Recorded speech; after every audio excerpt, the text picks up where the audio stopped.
Hey there, this is John from Heroes and Legends, and welcome to episode 2 of This Week in Magic: The Gathering.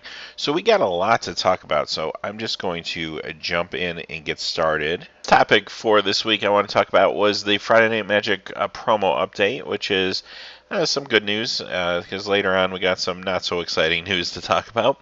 But let's just recap. Of course, some of these have already been showcased, but this August, we're going to get Serum Visions, of course. So, a lot of controversy around this card that it wasn't reprinted in Modern Masters. Hopefully, it will see a true reprint at some point in the not too distant future. But having this in Friday Night Magic, it's better than nothing. So, there it is. A lot of people weren't too excited about the art. It does look very computer generated or computer enhanced. Yeah, I'm not crazy about the art myself. I like the probably older one a little better. I would like to see new art on Serum Visions, but maybe something a little more classic. I don't know. September is going to have Order of Ojutai, and there is the art here that you can see. And then October for Halloween, we get Ultimate Price, and it's very macabre art on this, and I guess it's pretty timely for Halloween. And this is probably the most graphic Magic the Gathering art I think I've ever seen. Now granted, it's not a normal product, so it's really going out to more hardcore fans or really hardcore-ish fans that are going to Friday Night Magic. So, but very interesting that they commissioned a piece of art that was really that graphic, So I don't know how you feel about it. I like the art. I think it is pretty neat looking, and I definitely think it's cool that it falls in October for Halloween. But I could see where some parents might see their kids' Magic cards and say, "What is this that you're playing?" So anyway, I'll leave a link, of course, in the description below if you want to take a closer look at these. And let's talk a little bit about Grand Prix Dallas-Fort Worth. I'm not going to spend a whole lot of time on this, just basically wanted to give you guys the top 8 breakdown, and it's nice to see David Ochoa in the top 8. Joel Larson also made the top 8, so a lot of big names here, and of course Shuhei Nakamura won the whole thing. And this was a limited tournament for Magic Origins. I won't go into deck lists and stuff since it is limited, but just want to point that out. Very cool to see Shuhei win. He hasn't been to a lot of U.S. Grand Prix recently. I'm sure this is just a stop-off before he goes to Vancouver for next week's Pro Tour. But hey, he's definitely one to watch at the Pro Tour next week. He's coming off a big Grand Prix win this weekend, and I'm sure that will only help his confidence. So he might be a good pick for a possible top 8 next weekend as well. So let's look at Star City Games. So a week ago, in the last episode, we looked at some of the standard decks that hit the Star City Games Open in Chicago, and they did utilize a lot of the new Magic Origins technology.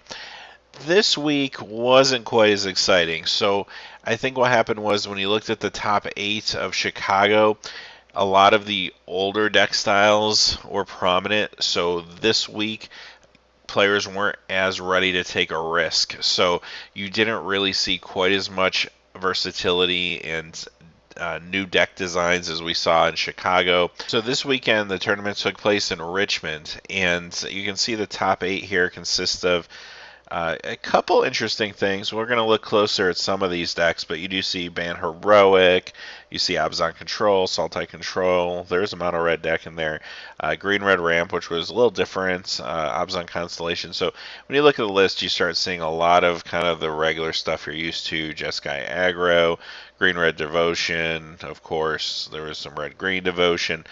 So yeah, the deck lists don't look quite as diverse as they did in Chicago. But let's look at a couple things. I will say the one big thing to point out is even though we didn't see some crazy mill decks like the Turbo Fog deck last week, we did see more use, I think, or at least some more prominent use of the Planeswalkers, which is good news because I like to see those cards hopefully get some ground and constructed. So let's look at first the Abzan Rally deck. Now, this is the deck that came in first place. It was piloted by Ray Totic, and this is really utilizing the technology that came from Nantuko Husk to make Rally the Ancestors a pretty awesome card. So if you watch the market watch a couple days ago, Rally the Ancestors more than doubled. It's still very affordable if you want to try this deck out, but it's starting to creep up in price. This deck will probably see some play at the Pro Tour. I really truly believe so. Be interesting to see how it does in the Pro Tour. If this ends up taking the Pro Tour, or at least showing up in the top 8, you can expect a lot of these cards to perhaps go up in price, including Rally the Ancestors. So one to keep an eye on for sure. Here's another deck. This came in 3rd place. It was Obzon Control, but just wanted to point out this was piloted by Christopher Calhoun. And nothing too drastic here. However, there are 2 copies of Nissa in the deck, and that was what kind of caught my attention. This is the type of thing we started seeing more of this week. People taking a chance on some of these new Planeswalkers and putting them in already established decks. We'll look here quickly at Sultai Control. This was 5th place by Robert Vaughn, and he had 3 copies of Jace. Jace was probably the big Planeswalker last week, but this week we did see more diversity in the Planeswalkers. And Mono Red, just want to point this out quickly. This was piloted by Ash Sturbeck, and she included 2 Chandras. So we saw Chandra, and there was one game in the top 8 on camera, which was actually very interesting. Chandra did some work and was able to take down a pretty big creature along with a couple direct damage spells. So usually a deck like this probably wouldn't be able to handle a creature once it gets up to like 8 toughness, but with Chandra's help, she was able to do that. So pretty interesting. Now you will notice there are no Goblin pile drivers in this deck, although we do see Rebel Masters and Heel Cutters. Next one, Obzon Constellation. This came in 8th place by John Taylor.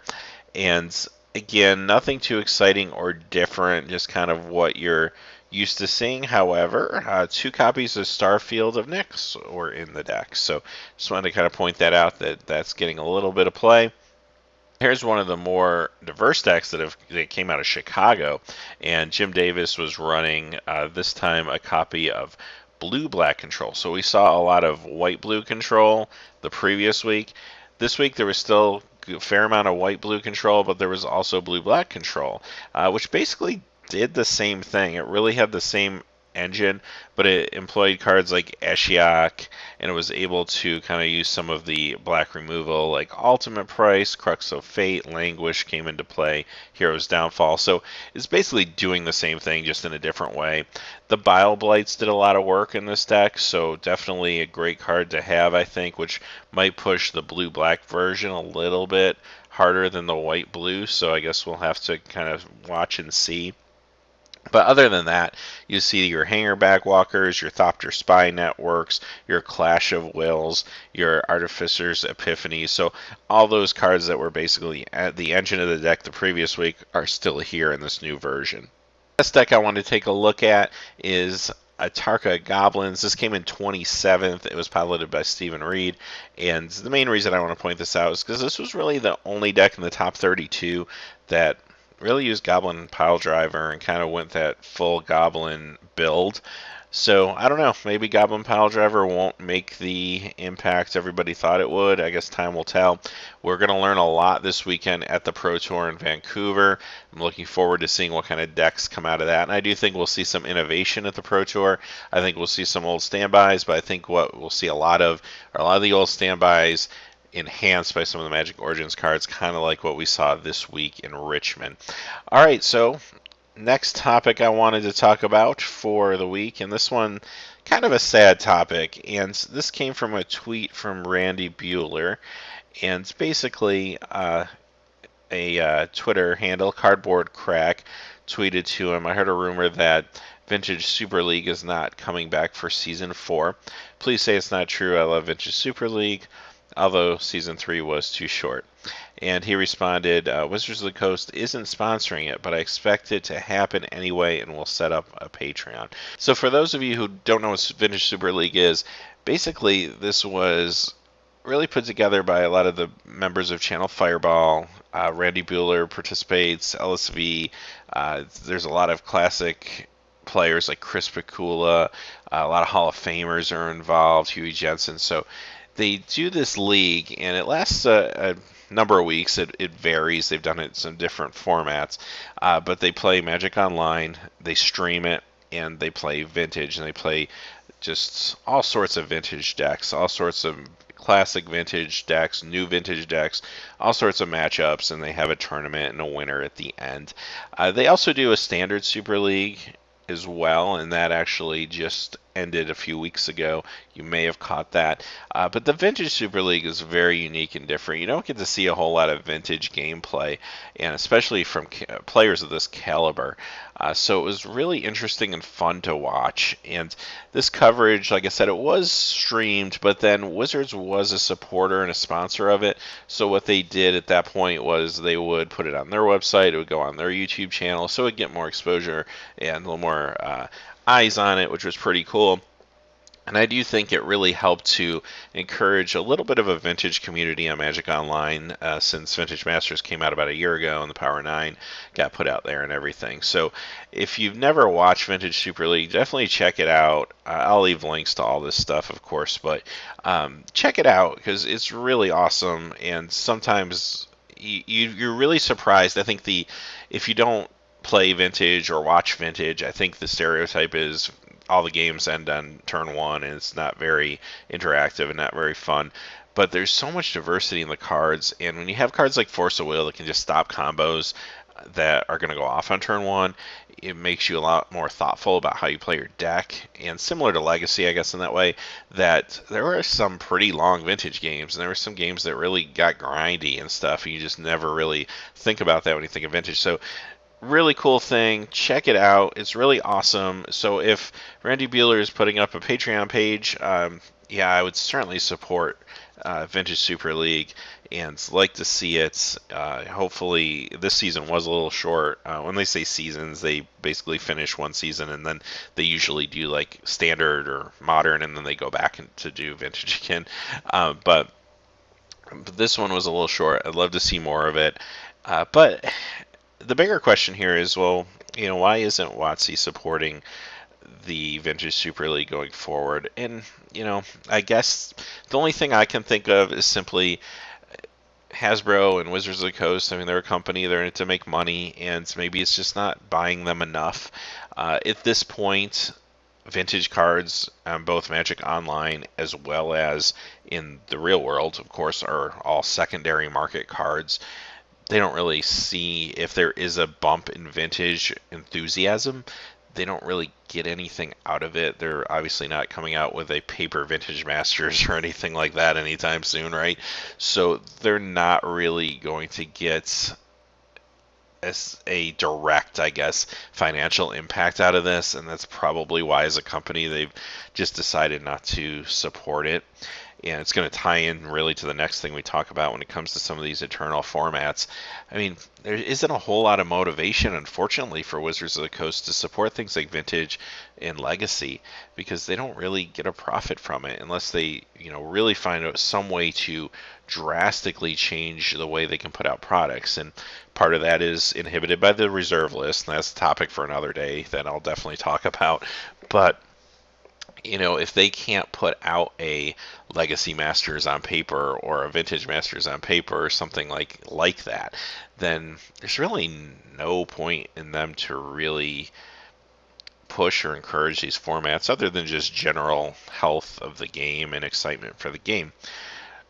Now, having said that, obviously most of their marketing and strategy goes into standard and limited, as you see whenever a new set comes out, and even the Pro Tour has gone in that direction where at one point they were ready to cut out modern Pro Tours, but because of the response of the players, they started putting some of those back in the schedule.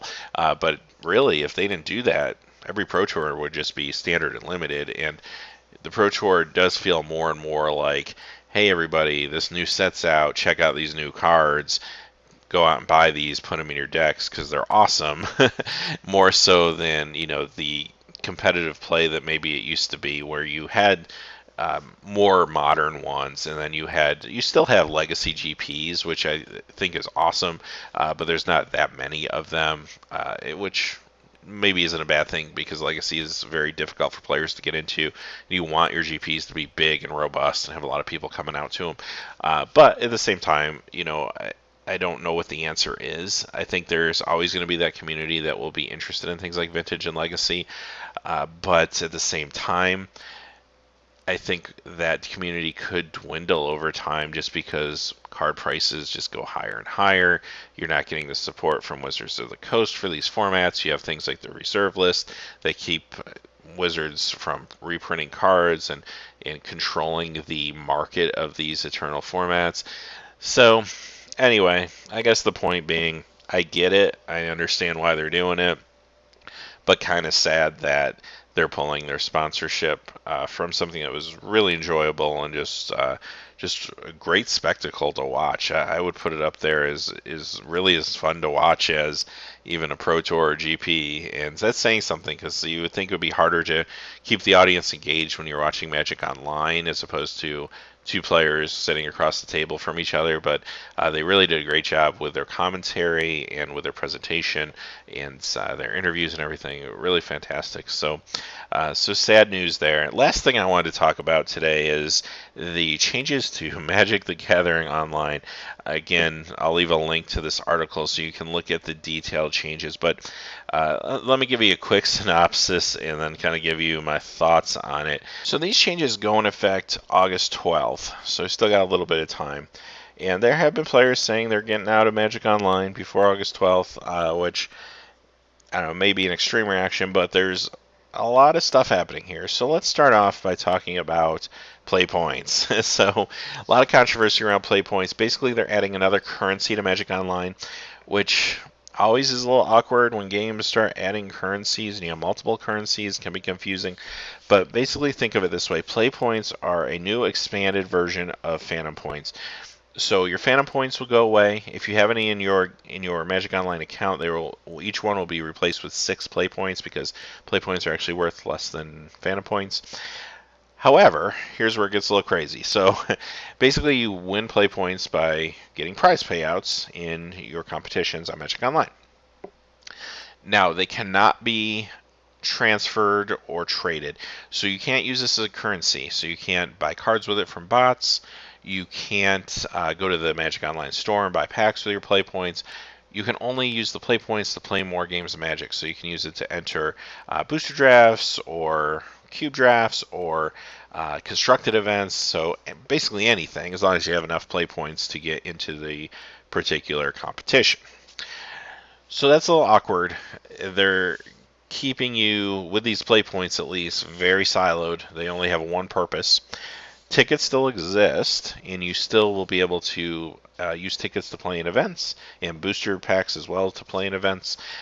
Tickets will still, of course, be used as the currency when it comes to buying cards and trading, or even making purchases through bots and that sort of thing. But play points would just be an additional piece of the gameplay. Alright, so having said that, most of the prize payout changes, actually at this point, all the prize payout changes really affect constructed, and to different degrees.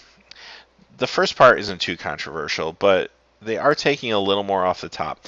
This is the constructed 2-player queues, and these are, if you haven't played these, basically 2 players go in and they can play, say they choose to play standard, they play a match of Magic, and at the end, one wins, one loses, and the winner would get the prize payout. It's a really good way to test decks in a competitive atmosphere, especially if you are thinking of building a paper deck and you want to test it out on Magic Online.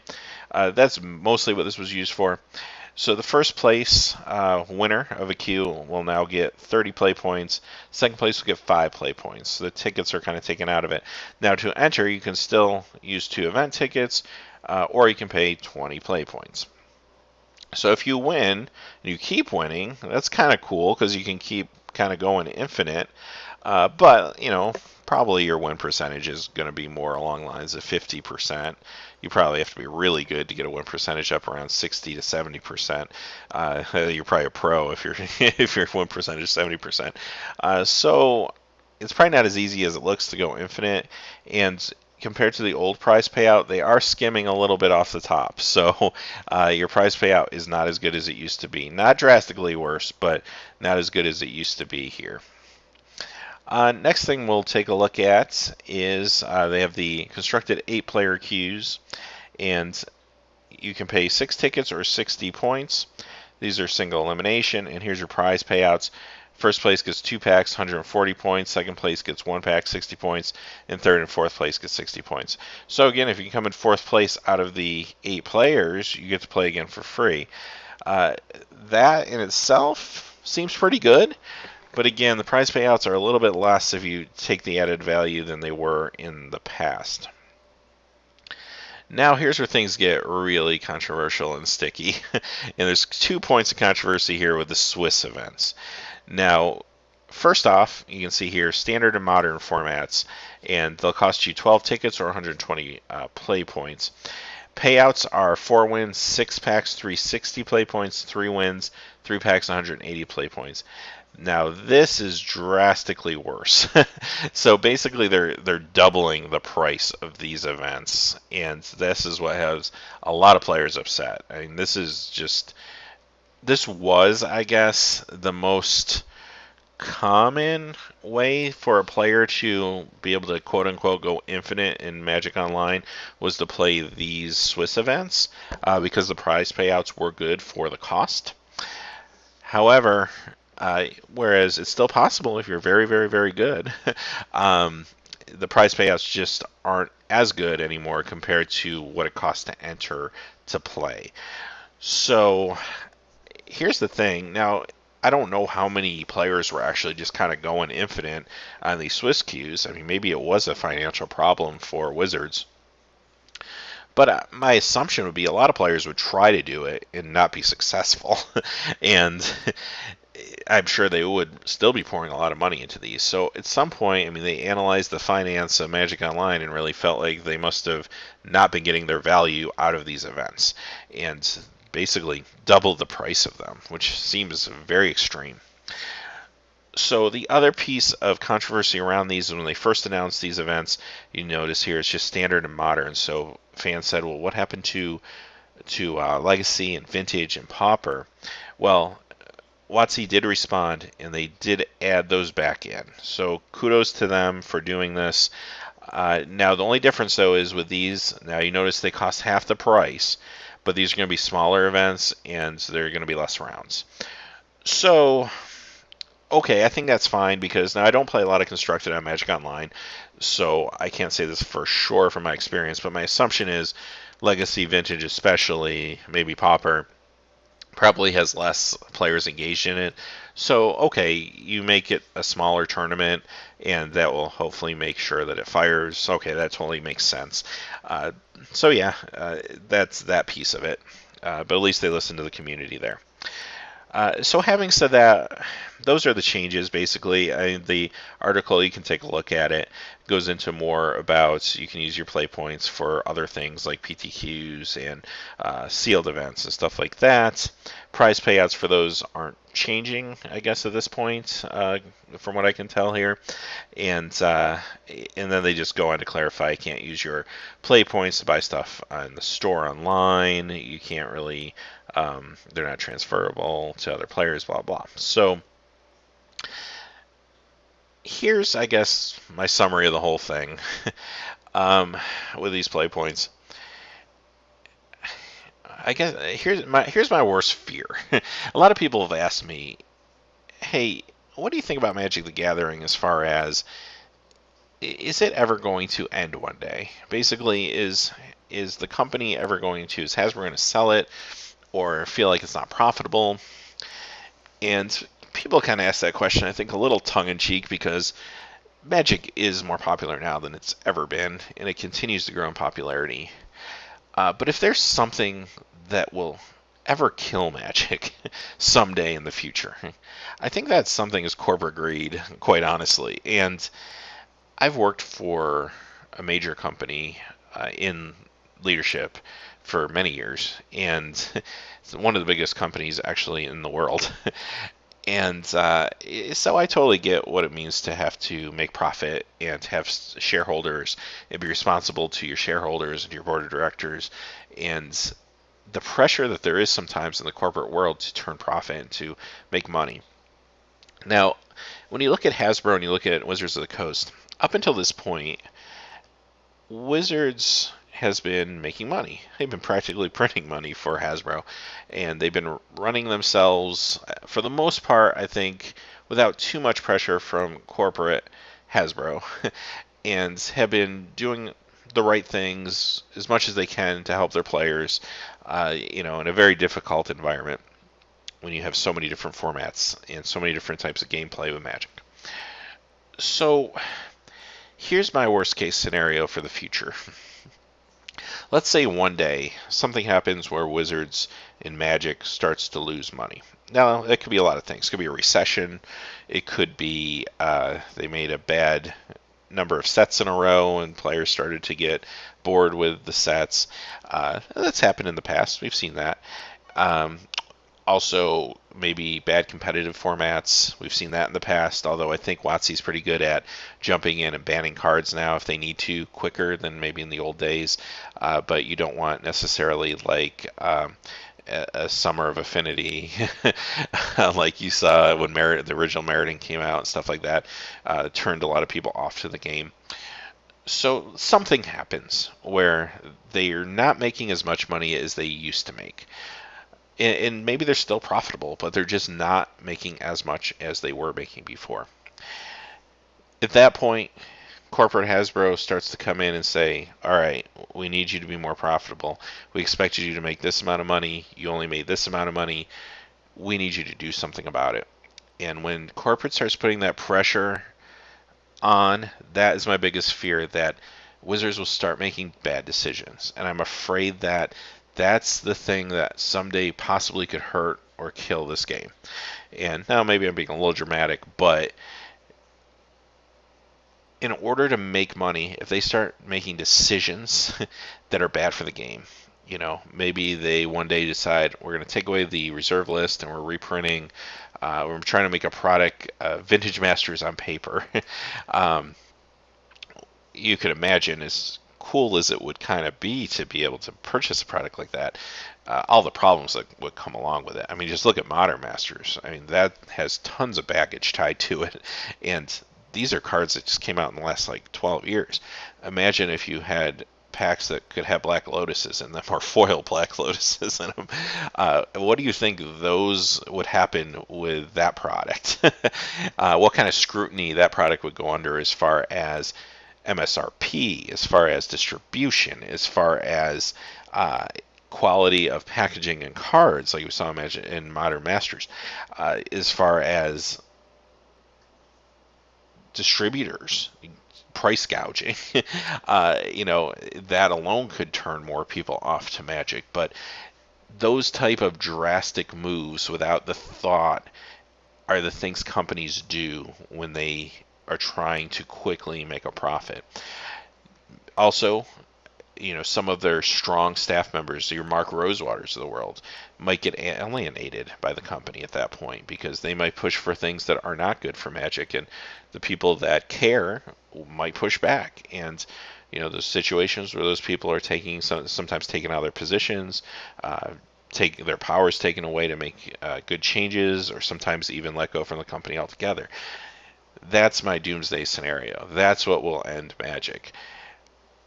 And the reason I bring that up is there's some little tiny seeds in this article that make me feel like, not DEFCON 1 like I just described, but make me feel like some of this is coming from Hasbro Corporate. Some of this is coming down saying, you can make a little more money off this Magic the Gathering Online product.